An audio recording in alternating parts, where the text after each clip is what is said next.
5 Muslim inventions that changed the world. Number 5. Hygiene. Washing and bathing are religious requirements for Muslims, which is perhaps why Muslims perfected the recipe for soap, which we still use today. They combined vegetable oils with sodium hydroxide and aromatics such as thyme oil. Shampoo was also introduced to England by a Muslim who opened a bathhouse on Brighton seafront in the year 1759. He was also appointed shampooing surgeon to Kings George IV and William IV. Prophet Muhammad, peace be upon him, also popularized the use of the first toothbrush. Using a brush-like twig from the miswak tree, it is known to clean the teeth and freshen the breath. Substances similar to the miswak are still used today in modern toothpaste. Number 4. Optics in photography. The ancient Greeks thought our eyes emitted rays, like a laser, which enabled us to see. The first person in history to realize that light enters the eye rather than leaving it was a 10th century Muslim mathematician, astronomer, and physicist Ibn al-Haytham. He invented the first pinhole camera after noticing the way light came through a hole in window shutters. The smaller the hole, the better the picture. He worked out and set up the first camera obscura, from the Arabic word qamara, for a dark or private room.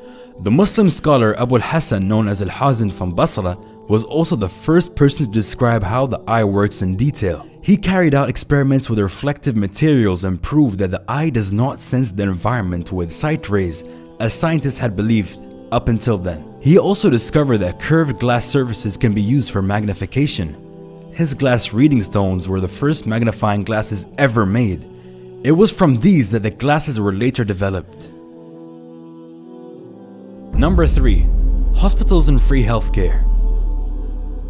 The first modern hospital with nurses and a training center was in Cairo, in the Ahmed ibn Tulun Hospital, which was established in the year 872. The hospital provided free care for anyone who needed it, a policy based on the Muslim tradition of caring for the sick. Although slightly more basic hospitals had existed prior to this in Baghdad, it was a Tulun hospital which would later serve as a template for all hospitals around the globe. Soon after the creation of hospitals, around the year 1000, a Muslim doctor known as al-Zahrawi published a 1,500-page illustrated encyclopedia of surgery that was used in Europe as a medical reference for the next 500 years. Number 2. Education.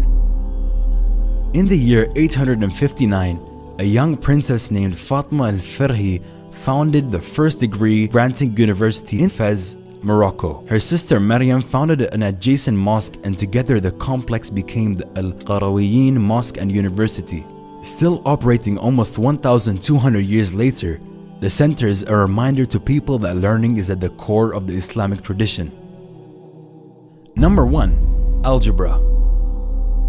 While many people may not particularly appreciate the importance of algebra, it is one of the most important contributions of the Muslim Golden Age to the modern world. It was developed by the great scientist and mathematician Muhammad ibn Musa al-Khwarizmi, who lived from the year 780 to 850. In his book, the compendious book on calculation by completion and balancing, he set forth the basic principles of algebraic equations. The name of the book itself contains the word al-jabr, meaning completion, from which the Latin word algebra is derived.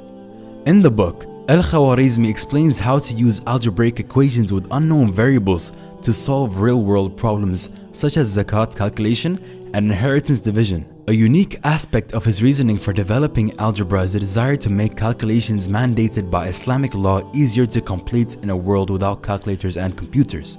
Al-Khwarizmi's books were translated into Latin in Europe in the 1000s and 1100s, where he was known as the Algorithmi. The word algorithm is based on his name and his mathematical works.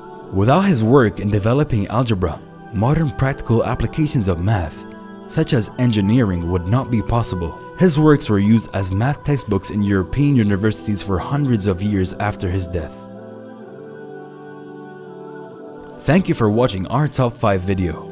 Please remember to like and share this video, and check out our previous video on the top 5 misconceptions about Islam.